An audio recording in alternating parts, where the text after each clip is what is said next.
meal until it was all leavened. ఇక్కడ ఈ వాక్యంలో చూస్తే ఆయన మరొక ఉపమానం వారితో చెప్పాను.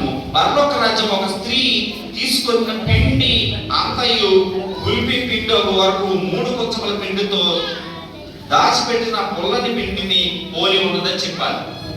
Jesus wanted to distinguish his kingdom from the kingdoms of this world. యేసు ప్రభువారు ఈ రాజ్యం గురించి ఈ రాజ్యాలన్నిటి గురించి ఆయన రాజ్యం గురించి ఈ ఉపమానాలను చెప్పారు. In the time of Jesus, it was the Roman Empire that was in control. యేసు ప్రభువారు జీవించినటువంటి ఆ సంవత్సరాలలో రోమా సామ్రాజ్యం విస్తరించి ఉన్నది. The Roman Empire was aggressive and determined to conquer the world. రోమీయులు ఆ రోమ ప్రభుత్వం ఎలా ఉన్నారంటే వాళ్ళు ఈ ప్రపంచం అంతా కూడా ఆక్రమించి ఈ ప్రపంచాన్ని అంతటిని కూడా వారు పరిపాలన చేయాలనే దృక్పథంతో ఉన్నారు. And they were very successful doing so. వారు దానిని విజయాన్ని సాధించారు. దాని ప్రపంచాన్ని అంతటిని కూడా పరిపాలించే విజయము వారు సాధించారు. They successfully expanded through wars, through assassination, through political intrigue. వారు ఎలాగ విజయాన్ని సాధించారంటే రాజకీయ పరంగాను యుద్ధాలతోనూ ఇతరులను ఆక్రమించుకుని ఇలాగ దౌర్జన్యంతో వీటన్నిటి విధానంలో వెళ్ళి వారు ప్రపంచాన్ని అంతా కూడా ఆక్రమించి పరిపాలించారు. And the foundation of their government was based on fear. అయితే ఆ యొక్క ప్రభుత్వం దేని మీద ఆధారపడి ఉన్నదంటే భయంతో ఆ రాజ్యంలో ఉన్న ప్రజలు ఉన్నారు. ఆ భయంతోనే వాళ్ళు జీవించారు. So in Jesus' day, if you talked about government, the first thing that comes to mind is fear and political maneuvering. And Jesus did not want his hearers to compare God's kingdom with those strategies. ఆ రోమీయుల సామ్రాజ్యాన్ని చూసినట్లయితే భయము ఆందోళనలు ఎన్ని ఉన్నటువంటి విధానంలో ఆ రాజ్యం ఉండేది, ప్రజలు ఉండేటటువంటి వారు ప్రజలు భయభ్రాంతులతో జీవించారు. కానీ యేసు ప్రభు ఇచ్చేటటువంటి రాజ్యం అలాంటి రాజ్యం కాదు. He said, "My kingdom is different from the kingdoms of this world." అందుకనే యేసు ప్రభు ఆయన రాజ్యము ఈ లోక రాజ్యముల వంటిది కాదని చెప్పారు. He wanted to make a point that his kingdom is not through force, but that he conquers the hearts of men one by one. యేసు ప్రభువు ఆయన ఏర్పరిచినటువంటి రాజ్యం, ఆయన స్థాపించే రాజ్యము ఎలాంటిది అనగనంటే అది బలముతో లాక్కునేటటువంటి కాదు, కానీ ఆయన హృదయంతో ఆయన రాజ్యాన్ని ఆయన స్థాపిస్తానని చెప్తాడు. అంటే ప్రేమతో ఆ రాజ్యాన్ని బయటతో కాదు, ప్రేమతో ఆ రాజ్యాన్ని స్థాపిస్తున్నారు. The kingdom of Christ advances unseen like yeast, like leavening agent in the bread. అయితే దేవుని యొక్క రాజ్యం ఎలాంటిది అంటే ఆ పిండి పొలవడానికి ఉపయోగించినటువంటి దానిలో ఉండేటటువంటిది దానికి పోలి ఉన్నది. ఆ రాజ్యము అలాగా విస్తరిస్తుంది. అంటే హృదయాంతరాలలో ఆ రాజ్యం ఉంటుంది. Through the actions of the Holy Spirit. ఆ యొక్క హృదయాంతరాల్లో పరిశుద్ధాత్ముడు పనిచేసి ఆ యొక్క ప్రజలను దేవుని రాజ్యానికి వారసులుగా ఉంటారు. దేవుడు In the kingdoms of this world, ఈ యొక్క భూలోక రాజ్యాలన్నీ కూడా చూస్తే men of money, men of power rule. ఇది దేనితో విస్తరించి ఉన్నాయంటే ధనంతోనూ అధికారంతోనూ ఇవన్నీ కూడా నిర్మించబడుతూ ఉన్నాయి ఈ ప్రభుత్వాలన్నీ కూడా. But in the kingdom of God, it's the humble that God elevates. కానీ దేవుని యొక్క రాజ్యం అలాంటిది కాదు. అది ఎంతో ఉన్నతమైనది. అది దేవుడు ప్రేమతో చేసేటటువంటి దానికి ప్రేమ రాజ్యం శాశ్వతమైంది. It's those without wealth, without influence that God calls to his kingdom work.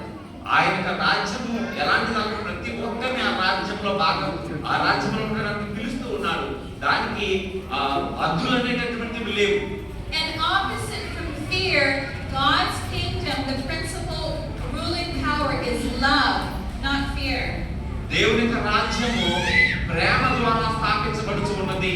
అంతేకాని ఈ భూలోక రాజ్యాలు భయం ద్వారా, డబ్బు ద్వారా, అధికారం ద్వారా, బలం ద్వారా స్థాపించబడుతూ ఉన్నాయి.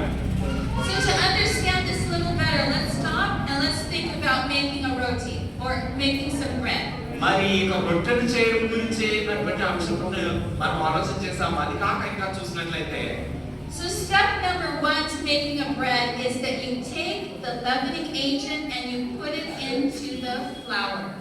మరి ఆ రొట్టె తయారు చేయడానికి అది పొంగడానికి ఆ పిండి పొంగడానికి ఏది వేస్తాం దాని పేరు ఈస్ట్ అనేటటువంటి దాన్ని కలుపుతాం.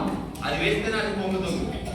Notice that the yeast is an outside element that you're adding into the bread. It's from outside that you're adding. మరి ఇంకా ఈస్ట్ అనేటటువంటిది బయట నుంచి తీసుకుని మనం ఆ రొట్టె తయారు చేసిన వాడే పిండిలో వేస్తాం. అందులో కలిసినప్పుడు అది ఆ రొట్టె చేయడానికి అనువుగా తయారవుతుంది. The flour itself does not have the ability to make itself grow or expand. ఈ యొక్క పిండికి దానిగా అది పెద్దదనేటటువంటి అవకాశం లేదు. అది కలిస్తేనే ఆ ఈస్ట్ అనేటటువంటి కలిసినప్పుడే ఇది పెద్దగా అవుతుంది. It's essential for the yeast to be put in, and once the yeast has been mixed with the flour, it can expand. ఎప్పుడైతే ఆ ఈస్ట్ అనేటటువంటిది ఆ పిండితో కలుస్తుందో అది పైకి ఉబ్బి పెద్దదిగా అవుతుంది. The same with God's kingdom. దేవుని యొక్క రాజ్యం కూడా అలాంటిదే. It's an outside agent that comes into the life that makes the change. అయితే దేవుని యొక్క వాక్యం అనేటటువంటిది బయట నుండి మన హృదయంలోకి వెళ్ళినప్పుడు అది చాలా మార్పులు మన హృదయంలో తీసుకుని వస్తుంది. The outside agent that comes in is the Holy Spirit. ఆ బయట నుంచి వచ్చేటటువంటి యొక్క పదార్థము ఏదైనా ఉన్నదంటే పరిశుద్ధాత్మ దేవుడు మన హృదయంలోకి వచ్చినప్పుడు మనం దేవుని యొక్క రాజ్య వారసులు కావడానికి మనం పరిపక్వం చెందుతాం, మార్పు చెందుతాము. In the same way that the flour has no ability of itself to grow, to expand, the same is true with you and with me. Without the Holy Spirit, we cannot make a change in our life. ఆ పిండి దానంతట తానే ఎలాగైతే పొంగదో ఆ east అనేటటువంటి పదార్థం ఆ పిండిలో కలిపినప్పుడే అది ఎలాగైతే పొంగి పెద్దదిగా అవుతుందో అలాగే ప్రభు లేకుండా మనము పెద్దగా అవ్వలేము, పొంగలేము, మనముగా విస్తరింపలేము. When the sinner allows for the Holy Spirit in his life or her life, a change happens. ఎప్పుడైతే పాపి పరిశుద్ధాత్మ దేవుడిని ఎప్పుడైతే తన హృదయంలోకి ఆహ్వానించి వచ్చేలా చేసుకుంటాడో అప్పుడు తన జీవితం అంతా కూడా మారిపోతుంది. పరిశుద్ధాత్ముడు ఆ పాపిని మార్చివేస్తాడు.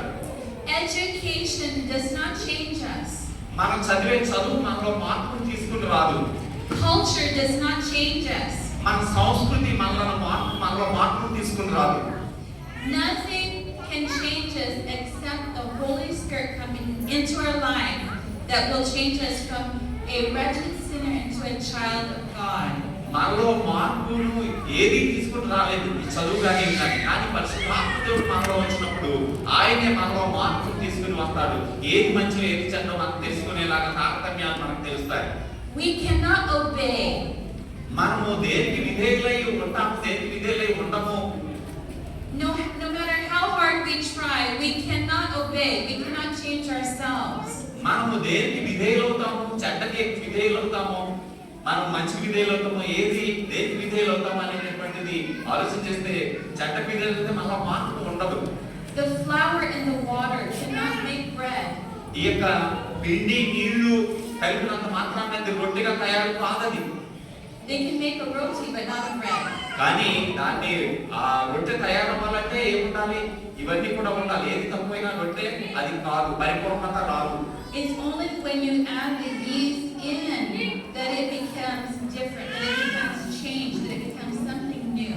ఆ ఈస్ట్ అనేటటువంటి పదార్థము ఈ రొట్టె పిండికి ఆ యొక్క నీళ్ళలో కలిసినప్పుడు ఆ పదార్థము అది పొంగుతుంది. Now, step number 2. మరి రెండవ అంశాన్ని చూస్తే After the yeast is put into the flour, ఈ యొక్క ఈస్ట్ అనేటటువంటిది ఆ యొక్క పిండిలో కలిపినప్పుడు we have to knead it. దాన్ని ఏం చేస్తాం? బాగా కలుపుతాం. And that makes this yeast spread evenly throughout the entire loaf. కనుక అదంతా కూడా ఆ పిండి పదార్థానికి అంతా కూడా విస్తరిస్తుంది. Once it is in the bread, it's kneaded, it dissolves.